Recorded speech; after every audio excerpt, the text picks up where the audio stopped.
कल हम लोग पढ़ रहे थे रंग, रंग पढ़ रहे थे, रंग, कलर।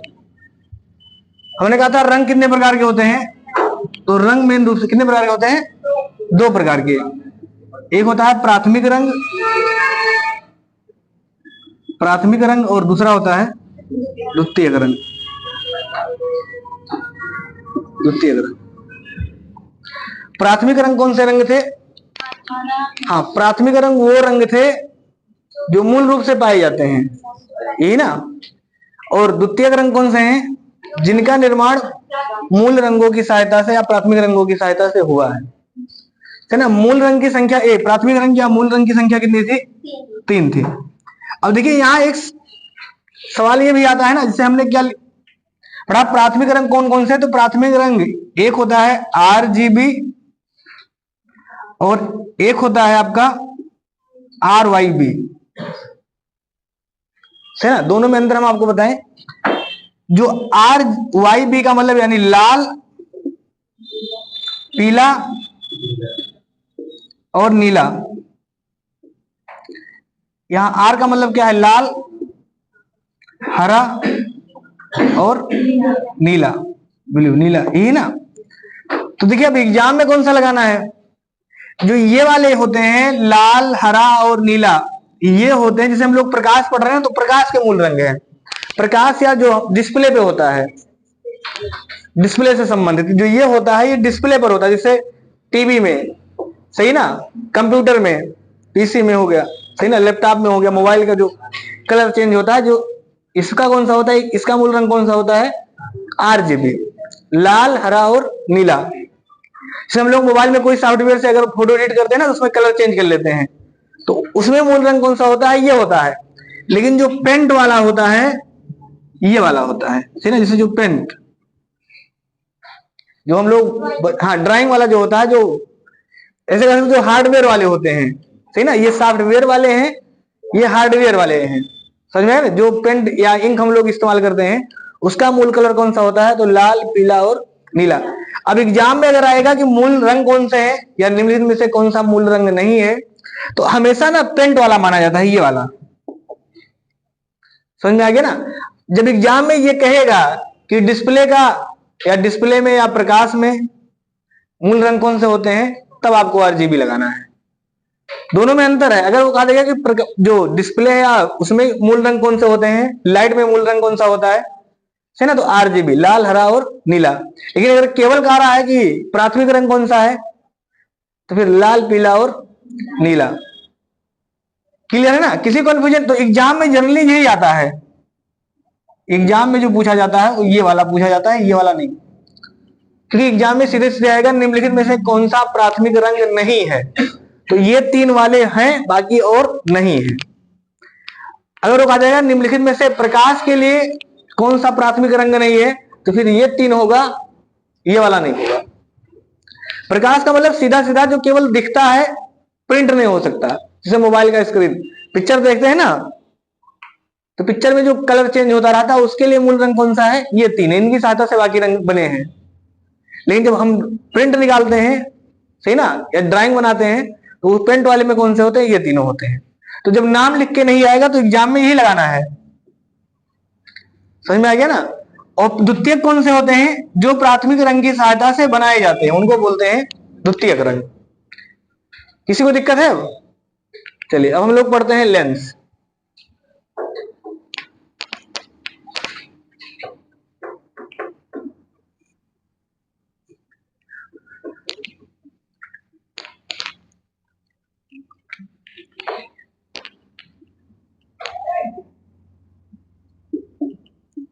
लेंस,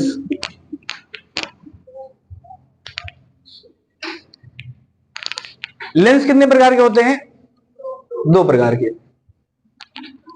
जो लेंस होता है, ये एक प्रकार का क्या है, दर्पण में और लेंस में अंतर क्या है, दर्पण में और लेंस में क्या अंतर है? हाँ, ऐसे कह सकते, इन्होंने कहा कि दर्पण के आर पार नहीं देख सकते ना, क्योंकि दर्पण में एक साइड में कलई किया होगा, है ना, और ये पारदर्शी होता है, एक साइड से दूसरे साइड देख सकते हैं, बस दोनों विशेष अंतर यही है। कि जो दर्पण होता है उसमें आप आर पार नहीं देख पाएंगे, एक साइड में कलई किया होगा, जबकि इसमें आप आर पार देख सकते हैं। जो लेंस होता है इसमें दो सतहों से बना होता है। लेंस हमेशा दो सतहों से मिलकर बना होता है, सिंगल नहीं होता है। जैसे जो दर्पण हम लोग देखे थे, दर्पण में एक ही था ना, एक ही गोला था। अगर बाहर बाहर कलई कर दिया गया है, इसको इसे काट दिया गया, तो ये अवतल दर्पण कहलाता था। ये पढ़े है ना। अगर यही गोलाकार था, यही गोला हो, अगर इसको अंदर से कलई कर दिया गया हो और कहीं से इसको काट दिया गया हो, तो ये उत्तल दर्पण कहलाता था। अब जो लेंस होगा ये दो सतहों से मिलकर बना होगा, सिंगल नहीं हो सकता। जैसे एक गोला ये वाला और एक दूसरा गोला ये वाला, ऐसे होगा ना। अगर इसी को हम यहां से अगर मिटा दें तो ये तो उत्तल लेंस है। इसका मतलब जो लेंस होता है वो दो सतहों से मिलकर बना है, सिंगल नहीं हो सकता।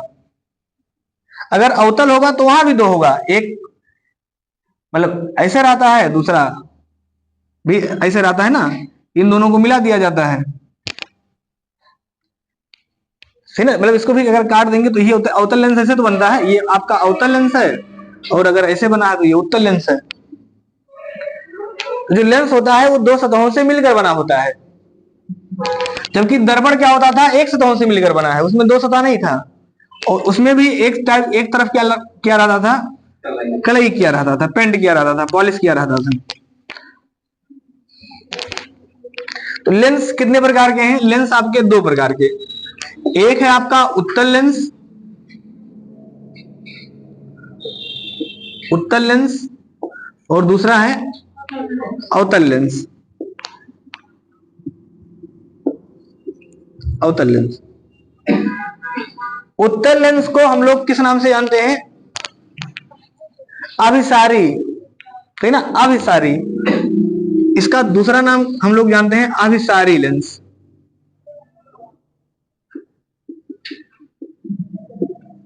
और जो अवतल लेंस है इसको किस नाम से जानते हैं?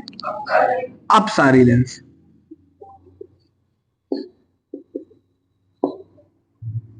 अपसारी लेंस।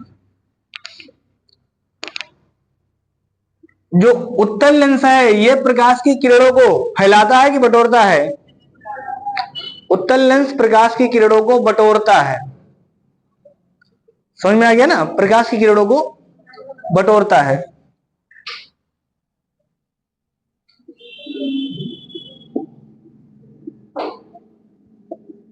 किरणों को बटोरता है, सिकोड़ता है।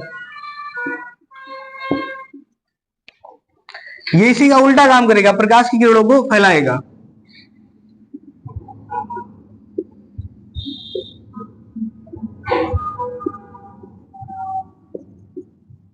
को फैलाता है। किसी को दिक्कत है यहां तक? ये आप बचपन से हाई स्कूल इंटर में थोड़ा बहुत अगर हम बेसिक की बात करें तो आपने ऐसे पढ़ा होगा, ये कौन सा लेंस है? उत्तल लेंस है, ये ना। तो उत्तल लेंस में सभी जानते हैं जब प्रकाश की किरणें आती हैं तो यहाँ जहां से मतलब इसके बाद टकराने के बाद क्या हो जाती हैं? ऐसे मुड़ जाती हैं।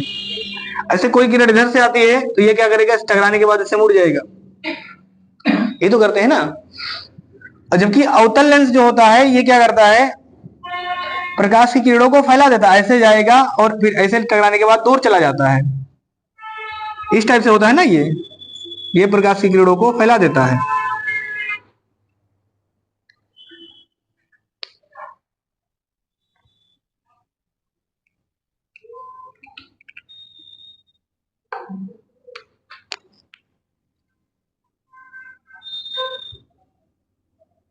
कोई दिक्कत है यहां तक किसी को?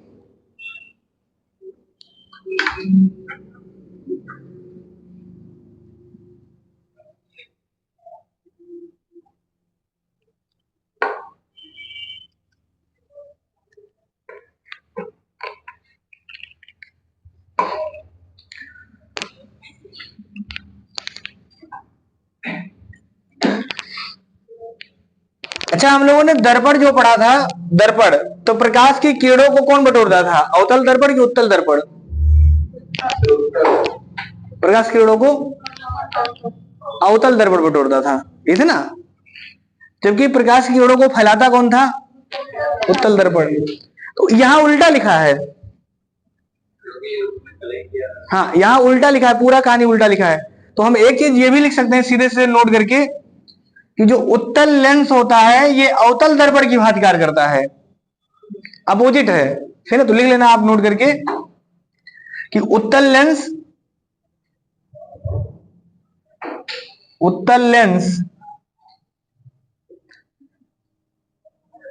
अवतल दर्पण की तरह काम करता है।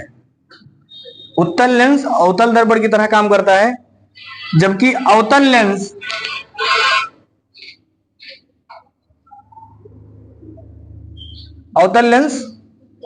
उत्तल दर्पण की तरह काम करता है। अवतल लेंस उत्तल दर्पण की तरह काम करता है, अपोजिट काम करता है। समझ में आ गया ना सबको। अब अगर आपने दर्पण जो हमने पढ़ाया था, दर्पण वाले दिन आए थे, तो आपको आज जब हम डायग्राम बनाएंगे उत्तल लेंस का या अवतल लेंस का, तो आपको चीजें आसानी से समझ में आएंगी। सही ना। नहीं आए थे तो भी समझ में आएंगे, लेकिन थोड़ा सा आपको प्रयास करना पड़ेगा फिर। तो एक एक को बारी बारी से पढ़ते हैं।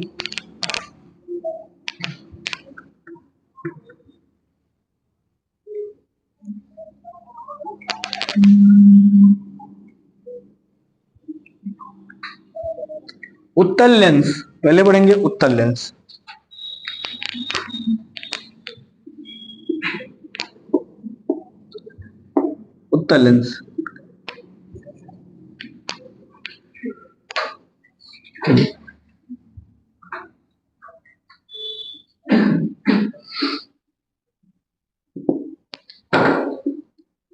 यह है उत्तल लेंस। उत्तल लेंस बीच में उभरा हुआ होता है, इस चीज का ध्यान रखना। उत्तल लेंस बीच में उभरा हुआ होता है, अवतल लेंस बीच में धसा हुआ होता है। ठीक ना। उत्तल लेंस ऐसे बनेगा और अवतल लेंस इसी का उल्टा बनेगा, वो बीच में धसा हुआ होता है इस टाइप से। ये अवतल है। अब देखिए इसमें हमने क्या लिखा था, एक पॉइंट पढ़ा था जब अवतल दर्पण पढ़े थे, उसमें एक जहां जैसे अवतल दर्पण में क्या पढ़े थे, एक कर्व होगा, गोला होगा, इसका जो सेंटर होता है उसको क्या बोलते थे, सी, वक्रता केंद्र। और सेंटर से और इसके फोकस के बीच की दूरी को क्या बोलते थे, यहाँ इसके बिल्कुल बीच, इसके वक्रता त्रिज्या कहते हैं। यहां से यहां तक की त्रिज्या बोलेंगे, और इसके बिल्कुल बीचों बीच में एक बिंदु होगा, उसको बोलते हैं फोकस। ये बोलते थे ना। तो अब अगर इस लेंस को अगर आप देखिए तो इस लेंस में डबल गोला बना है, एक इधर बना है और एक इधर भी बना है ना। इसका मतलब इसमें दो फोकस होगा और दो वक्रता केंद्र होगा। समझ में आ गया ना सबको। भाई इस वाले गोले का जो वक्रता केंद्र होगा वो इधर कहीं होगा, मान लेते हैं यहां सी होगा, और इस यहां से जहां पी होता है, यहां से और यहां के बीच की दूरी को क्या बोलते हैं, एफ। ऐसे इधर भी होगा ना, इस वाले गोले का भी होगा। तो इस वाले को गोले का हम मान लेते हैं कि यहाँ सी है, नहीं यहाँ सी है, और यहाँ क्या है आपका, एफ है। सी का मतलब वक्रता केंद्र और एफ का मतलब फोकस दूरी, है ना। ये सभी जानते हैं। ये है आपका वक्रता केंद्र, इसको बोलते हैं वक्रता केंद्र, और ये है आपका फोकस दूरी। इधर भी वही वक्रता केंद्र और फोकस दूरी। एक हमने कहा था वस्तु कहीं अनंत भी हो सकता है, इधर भी अनंत होगा, इधर भी अनंत होगा। सारी कहानी डबल है। अब जो हमने अवतल दर्पण पढ़ा था, तो अवतल दर्पण में हमने एक चीज बताया था, जो नहीं आया था हम एक बार फिर से बता दें, सबको याद करवा दें। इसमें यहां पर क्या रहता था, सी वक्रता केंद्र, यहां क्या होता था, फोकस एफ, ये होता था ना। यहां क्या होता था, अनंत। हमने लिखा था कि अगर कोई किरण अनंत से आती है, एक नंबर से आएगी, इसका प्रतिबिंब कहां बनेगा, फोकस पर, ऐसे बनेगा ना। अगर कोई किरण फोकस और अनंत के बीच से आएगी तो इसका प्रतिबिंब कहां बनेगा, फोकस और अनंत के बीच में, यहां बनता है। और अगर कोई वस्तु वक्रता केंद्र पर रखा होगा तो उसका प्रतिबिंब कहां बनता था, वक्रता केंद्र पर ही बनता था। अगर थोड़ा सा और आगे लाते थे, कोई यहां रखा होगा तो कहां बनता था, इसके और इसके बीच में, ऐसे जाके यहां बनता था ना। अगर कोई वस्तु और पास आ जाएगा, मान लीजिए हाँ, फोकस पर रखा होगा तो कहां बनेगा? अनंत पर बनेगा। याद है ना सबको? तो अब यहां भी वही कहानी लिखना है।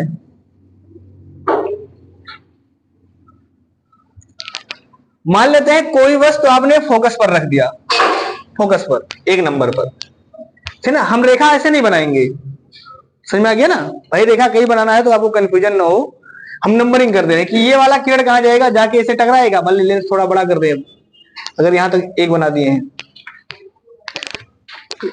ये आपका लेंस है, सही ना। तो ये वाली किरण कैसे जाएगी? ऐसे जाके कहीं टकराएगी। इसके बाद क्या करेगा ये, अगर कोई वस्तु अनंत पर रखी होगी तो उसका प्रतिबिंब कहां बनता है? फोकस पर। बिल्कुल सारा कहानी उत्तल लेंस या अवतल दर्पण, बात एक ही है ना। अवतल दर्पण मतलब वही लिखना है। ऐसे कह सकते हैं जो हमने चार्ट बनवाया था ना, एक चार्ट बनवाया था, उस चार्ट को फिर से कॉपी करवा लेना है। समझ में आ गया ना? तो अनंत वाली वस्तु का प्रतिबिंब कहां बनेगा? फोकस पर, एक नंबर पर। तो समझ में आ गया ना, यहां बनेगा। क्लियर है? थोड़ा सा अगर और आगे वस्तु को लाएं 2 नंबर पर, तो हर रेखा हम नहीं खींचेंगे, मान लेते हैं 2 नंबर पर रखा है, तो इसका प्रतिबिंब कहां बनेगा? फोकस और केंद्र के बीच में, है ना। ये आपका एफ है, फोकस और केंद्र के बीच में 2 नंबर का। क्लियर है? अगर हम वस्तु को कहां रख दें? वक्रता केंद्र पर ही रख दें, 3 नंबर पर यहां रख दें, तो जो वस्तु यहां रखा होगा उसका प्रतिबिंब कहां बनेगा? केंद्र पर, वक्रता केंद्र पर, सी पर। हाँ, सारी घटनाएं वही होंगी, इसके बराबर होगा ये। पूरा कॉपी पेस्ट करना है, वही बताए ना, सारा कहानी वही है। इसको अगर हम थोड़ा सा और आगे ले आए तो यहां कहां रखेंगे? वक्रता केंद्र और फोकस के बीच में, 4 नंबर पर। इसका प्रतिबिंब कहां बनेगा? वक्रता केंद्र और अनंत के बीच में। इसको हम फोकस पर ही उठा के रख दें 5 नंबर, तो कहां बनेगा? अनंत पर, ठीक है ना, अनंत पर। किसी को दिक्कत है यहां तक? जैसे जैसे वस्तु पास आएगा प्रतिबिंब दूर हो जाएगा। वही चीज यहां वहां भी बताए थे, वही चीज यहां भी, सेम कहानी वही है। अब नेचर कैसा होगा? तो जो वस्तु अनंत पे रखा रहता था उसका दर्पण में प्रतिबिंब कहां बनता था? फोकस पर ही बनता था ना। वस्तु से बड़ा बनता था, छोटा बनता था? छोटा बनता था। यहां भी छोटा ही बनेगा। उल्टा बनता था, सीधा बनता था? उल्टा। यहां भी उल्टा ही बनाए, उल्टा बनेगा। आभासी बनता था, काल्पनिक बनता था? सॉरी, आभासी काल्पनिक तो एक होगा। वास्तविक बनता था कि काल्पनिक बनता था? वास्तविक बनेगा, सही है ना। तो यहां भी वास्तविक ही बनेगा। अगर दूसरे नंबर वाले की बात करें, थोड़ा सा और आगे लाएंगे, तो इसका प्रतिबिंब कहां बनेगा? थोड़ा सा वो आगे आएगा तो ये थोड़ा पीछे जाएगा, सही ना।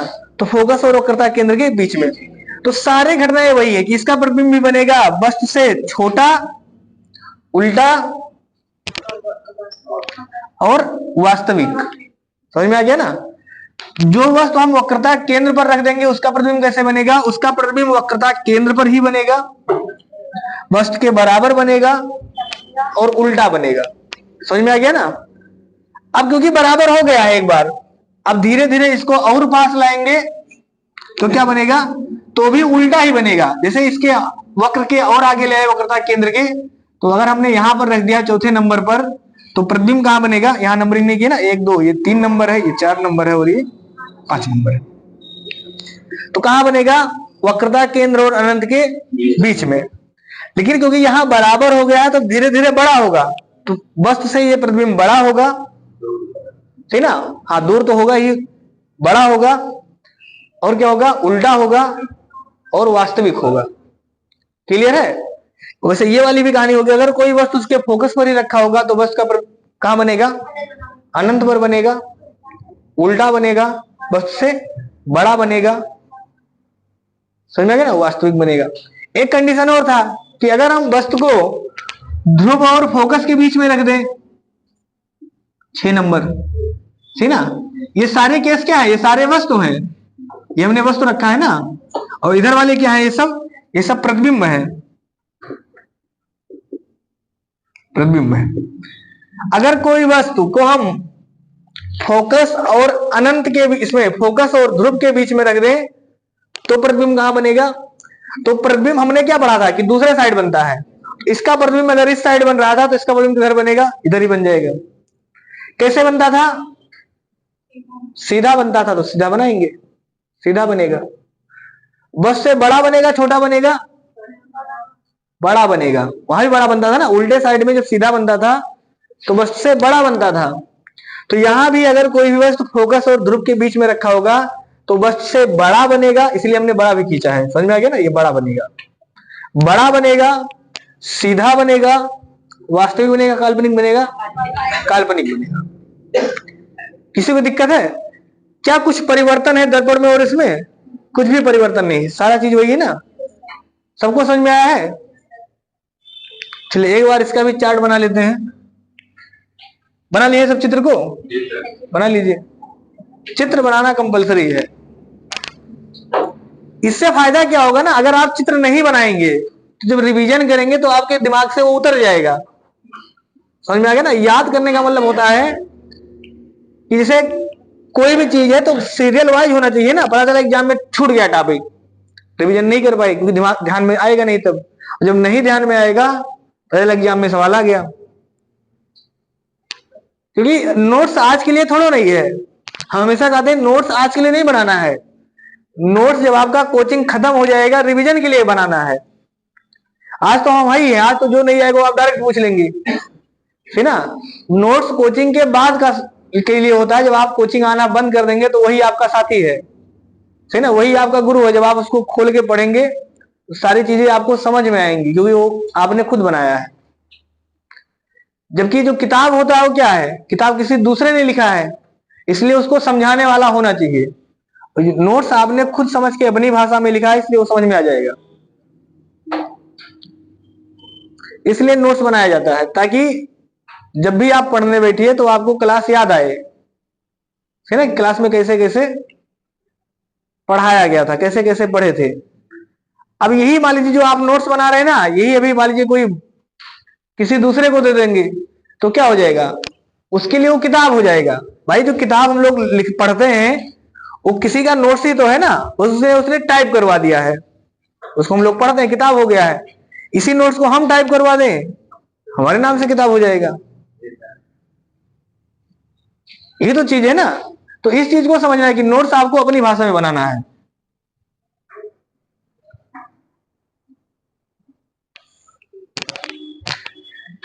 धीरे धीरे वस्तु का आकार क्या होता जा रहा है? बड़ा होता जाएगा।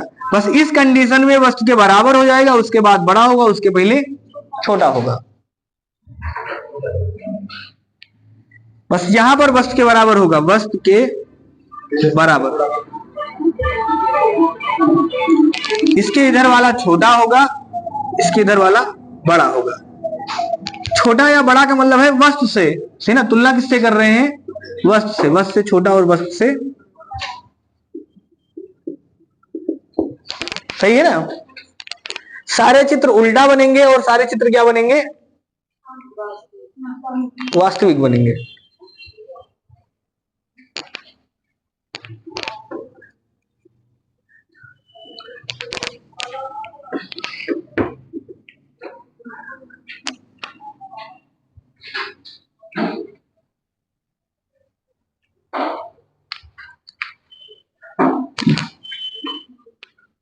चार्ट भी फिर से ही बनाना है, ऐसा नहीं कि काम चला लेना उसी से, है ना। ये आदमी कॉपी पेस्ट दोबारा नहीं कर पाता है। अगर आप अभी नहीं बना रहे हैं तो क्या आपको लगता है कि बाद में बना लेंगे? नहीं बना पाएंगे, क्योंकि आपके दिमाग में आ जाएगा यार ये तो पढ़े हैं, तो वही चित्र बनाना तो फिर से क्यों बनाए। दोबारा बनाएंगे आधा चीजें अभी याद हो जाएंगी, कुछ याद भी हैं। बस इस बार आप लोग बोलेंगे, हम लिखेंगे, सही ना भाई। एक दोबारा लिखना है, 3 और 3 6 कॉलम बनाना है। एक होगा वस्तु की स्थिति, वस्तु की स्थिति, हाँ, प्रतिबिंब की स्थिति,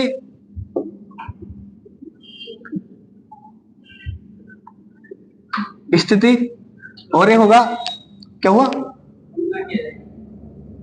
दोनों से? किससे? क्या बोल रहे थे? हाँ, मतलब जो भी हम लोग बोल रहे थे उसी चीज को लिख देना है, सही ना। प्रतिबिंब की स्थिति और प्रतिबिंब की प्राकृति, प्रतिबिंब की प्राकृति, नेचर कैसा है, सही ना। तो पहला क्या लिखेंगे? वस्तु की स्थिति। हमने क्या कहा कि वस्तु को अगर फोकस पर रख दिया, उस सॉरी अनंत पर, वस्तु अगर अनंत पर हो, अनंत पर होगा तो प्रतिबिंब कहां बनता है? फोकस पर, है ना, फोकस पर, फोकस पर। वस्तु अगर अनंत पर तो प्रतिबिंब कहां बनेगा? फोकस पर। कैसा बनेगा? वास्तविक बनेगा। हाँ, वास्तविक, वस्तु से छोटा और उल्टा, ये बनेगा ना। दूसरा नंबर, थोड़ा सा वस्तु को और आगे लाए, अनंत और वक्रता केंद्र लिखेंगे ना, अनंत और वक्रता केंद्र के बीच में,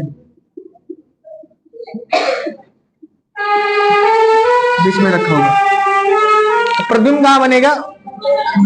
फोकस और वक्रता केंद्र के बीच में, फोकस और वक्रता केंद्र के बीच में। प्रतिबिंब कैसे बनेगा? सेम यही है ना, वास्तविक, वास्तविक, वस्तु से छोटा और उल्टा।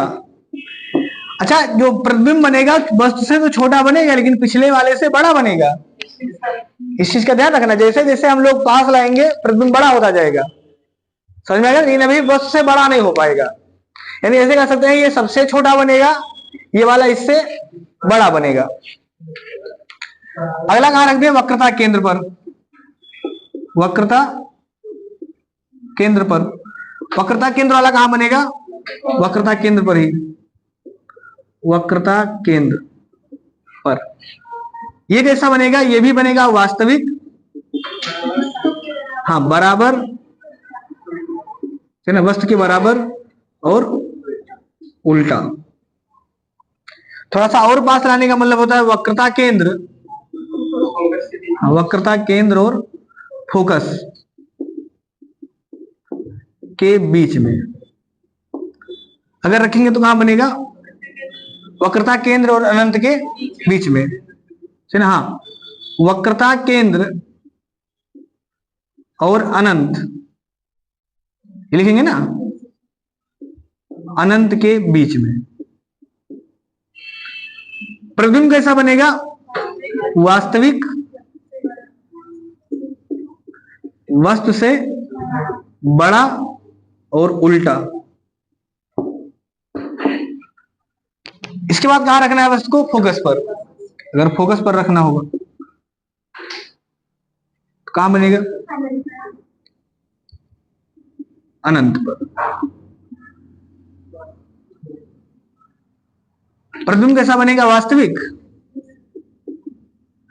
वास्तविक, वस्तु से बड़ा और उल्टा।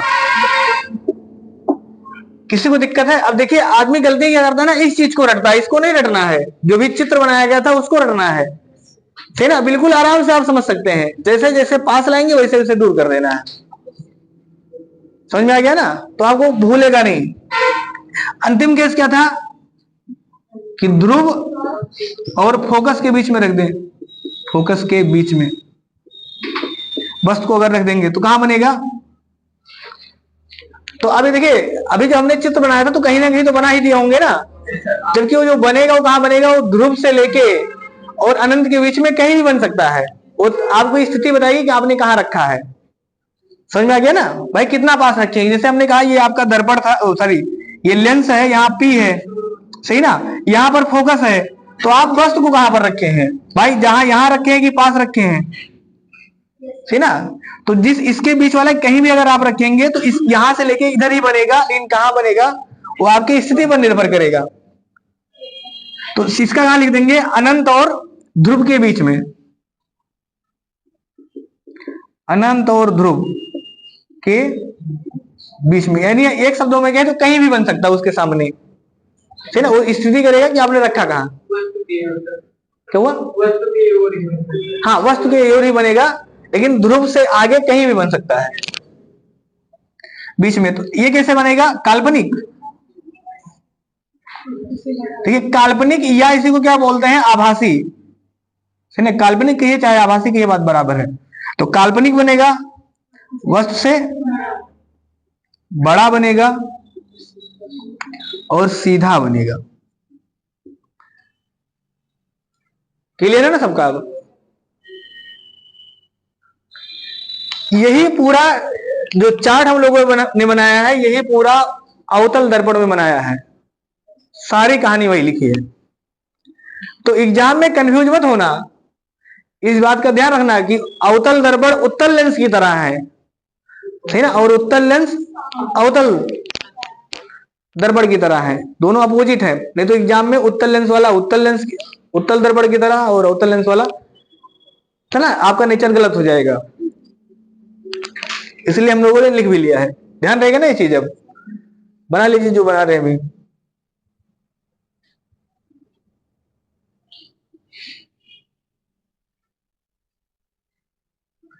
कोई ऐसा है जिसको ना समझ में आया हो, बन गया सबका, बनाइए।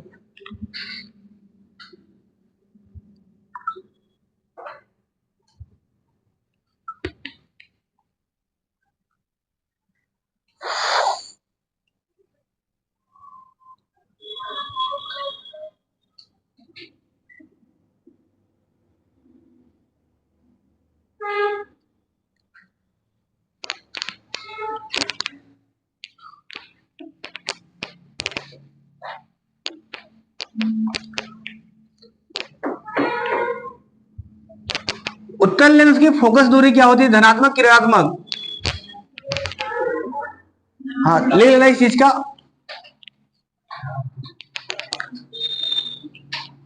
नोट करके लिख लेना इस चीज को। उत्तल लेंस की फोकस दूरी सदैव धनात्मक होती है। उत्तल लेंस की फोकस दूरी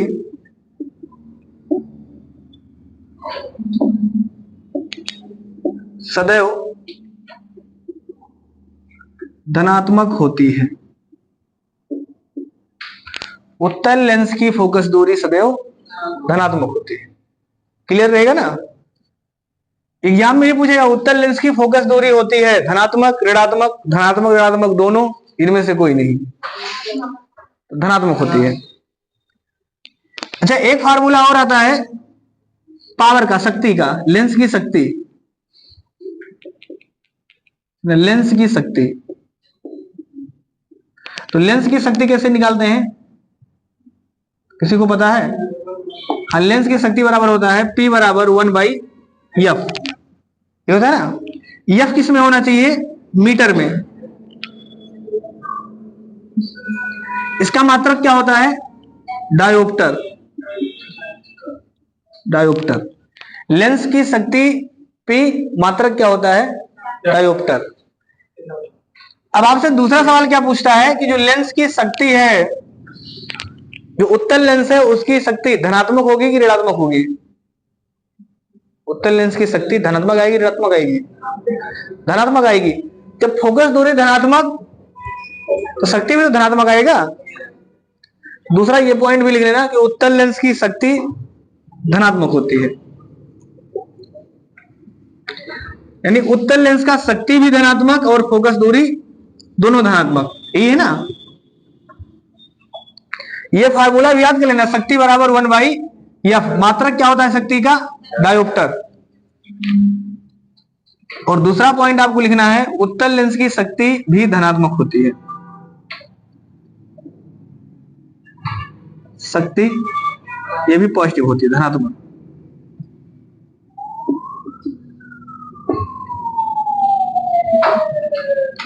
इसका उपयोग कहां करते हैं, उपयोग कहां करते हैं,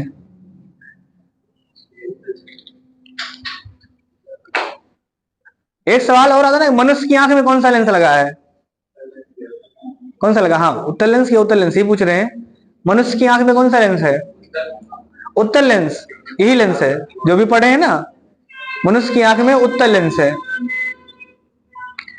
तो इस चीज का ध्यान रखना, एग्जाम में पूछता है कि मनुष्य की आंख में लगा हुआ लेंस है उत्तल लेंस, अवतल लेंस नहीं लगा है आंख में। और उपयोग कहां करते हैं? ये तो लगा है, तो उपयोग भगवान ने किया है ना, हम लोगों ने नहीं किया है। हम लोगों ने कौन सा उपयोग किया है? नहीं, अवतल थोड़ा करते हैं, मतलब इनका उपयोग हम लोगों ने कहा किया है। आंख तो भगवान ने बनाया है ना, तो आंख में तो भगवान ने लगा दिया है उत्तल लेंस। हम लोग कहां किए हैं? हम लोग भी उत्तल लेंस का प्रयोग करते हैं। कब? आंख, मतलब किसी को कौन सा दृष्टि दोष होता है? दूर दृष्टि दोष। दूर दृष्टि दोष के निवारण के लिए किस लेंस का प्रयोग किया जाता है? उत्तल लेंस का। समझ में आ गया ना? तो ले लेना, इसका उपयोग कहां करते हैं? मतलब चश्मे में करते हैं, लेकिन चश्मे में किसके लिए करते हैं? दूर दृष्टि दोष के लिए। दृष्टि दोष दो प्रकार के होते हैं, एक निकट और एक दूर। दूर दृष्टि दोष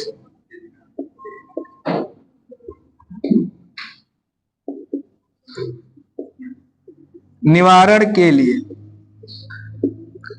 अच्छा, दूर दृष्टि दोष में नजदीक की वस्तु नहीं दिखाई देती, दूर की, नजदीक की वस्तु साफ नहीं दिखाई देती, सही ना? मतलब नाम उल्टा लिखा है,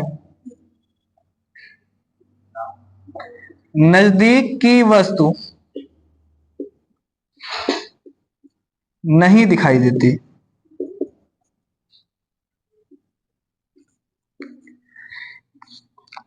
तो ये चीज ध्यान रखना, आपसे पूछता है कि दूर दृष्टि दोष में कौन सी वस्तु नहीं दिखाई देगी? नजदीक की।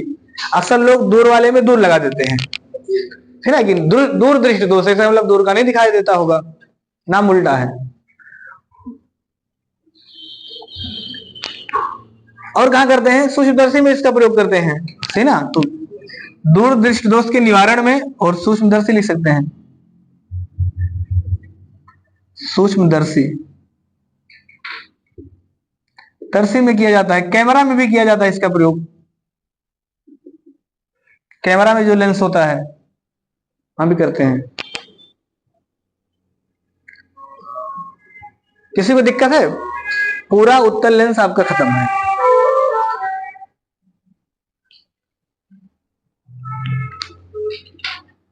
अच्छा, दूर दृष्टि दोष में अगर नजदीक की वस्तु नहीं दिखाई देती है तो नाम दूर दृष्टि दोष को पड़ा है। दूर की वस्तु दिखाई देती है, उसमें लिखा है दृष्टि दोष। दृष्टि दोष का मतलब जो ना दिखाई दे ना। रीजन क्या है? देखिए, हम आपको चित्र बताएं। से मान लेते हैं कि ये हमारा आंख है, समझिए, ये हमारा आंख है मान लेते हैं, तो इसमें एक लेंस लगा ना, यहां पर मान लेते हैं लेंस लगा है। कौन सा लेंस लगा है? उत्तल लेंस। यहां पर क्या होता है? रेटिना, ये होता है ना, यहां पर रेटिना है। हम सभी जानते हैं कि अगर कोई भी प्रतिबिंब यानी जो बनेगा वो रेटिना पर जब बनेगा पड़ेगा तभी दिखाई देता है। अब क्या हो गया है? मान लीजिए जैसे जैसे आदमी का उम्र बीतेगा तो मांसपेशियां सिकुड़ेंगी। जब सिकुड़ेंगी तो क्या हो जाएगा? ये सिकुड़ने लगेगा, सही है ना? अब दूर दृष्टि का मतलब क्या होता है? कोई किरण आई और ये रेटिना से पीछे बन गई, सही ना? कोई किरण आई और रेटिना से पीछे बन गई, तो अब दूर बना है ना, रेटिना से दूर बना है, इसीलिए इसका नाम है दूर दृष्टि दोष। यानी दूर दृष्टि दोष में जो वस्तु का प्रतिबिंब बनता है, ये भी इसलिए बता रहे हैं ना कि ये एग्जाम में पूछता है। दूर दृष्टि दोष में जो वस्तु का प्रतिबिंब बनता है वो रेटिना से कहां बनता है? रेटिना पर, रेटिना के पहले और रेटिना से बाद में। तो रेटिना के बाद में बनता है। दूर का मतलब यही लिखा है कि दूर बनेगा, रेटिना से, पहले नहीं बनेगा। समझ में आ गया ना? अब क्या करेंगे? इसके आगे हमने चश्मा पहन लिया, तो चश्मे में कौन सा लेंस लगा होगा? उत्तल लेंस ही पढ़े कि इसके निवारण के लिए उत्तल लेंस का प्रयोग करेंगे। अब उत्तल लेंस क्या करेगा? जो यही किरण आ रही थी इस किरण को क्या करेगा? थोड़ा सा बटोर देगा, बटोरेगा ना, बटोर दिया। अब क्या करेगा? अब ये जो बटोर दिया तो दूसरा वाला जो हमारे आंख में है बल से कमजोर हो गया है, थोड़ा सा और बटोर देगा। समझ में आ गया ना? और बटोर देगा तो कहां बनेगा प्रतिबिंब? यहां बनेगा, समझ में ना? अब जब यहां बनेगा तो आपको क्या होगा? दिखाई देगा। अब इसीलिए इसी चश्मे को डॉक्टर बदल बदल के लगाता है ना, कि किस समय यहां पर बन गया। जब आप कहेंगे हाँ आप साफ दिखाई दे रहा है, इसका मतलब आपकी आंख का पावर पता चल गया उसको, इसी को बोलते हैं नंबरिंग। भाई जितने पावर का होगा उतना ज्यादा कम बटोरेगा ना, कम पावर वाला कम बटोरेगा, ज्यादा पावर वाला ज्यादा बटोरेगा। समझ में आ गया ना। तो इसी को बदल बदल के, क्योंकि आपकी आंख कितना खराब है वो डॉक्टर इसी से पहचान लेते हैं, चश्मा बदल। इसीलिए जब आप उसमें शीशा बदला करता है कि आप चश्मा बनवाने जाइए तो रेटिना से दूर बनेगा दूर दृष्टि दोष में। वस्तु कौन सा नहीं दिखाई देगा? पास वाला। हाँ दूर वाला दिखाई देगा। दूर दृष्टि दोष में दूर का दिखाई देता है, पास का नहीं दिखाई देता। समझ में आ गया ना। तो इस चीज का ध्यान रखिए, दूर दृष्टि दोष में दूर का दिखाई देगा, पास का नहीं दिखाई देगा। रेटिना के पीछे बनेगा चित्र, किस लेंस का प्रयोग करेंगे? उत्तल लेंस का प्रयोग करेंगे। इसकी फोकस दूरी क्या होती है? धनात्मक। हाँ शक्ति भी धनात्मक होगा।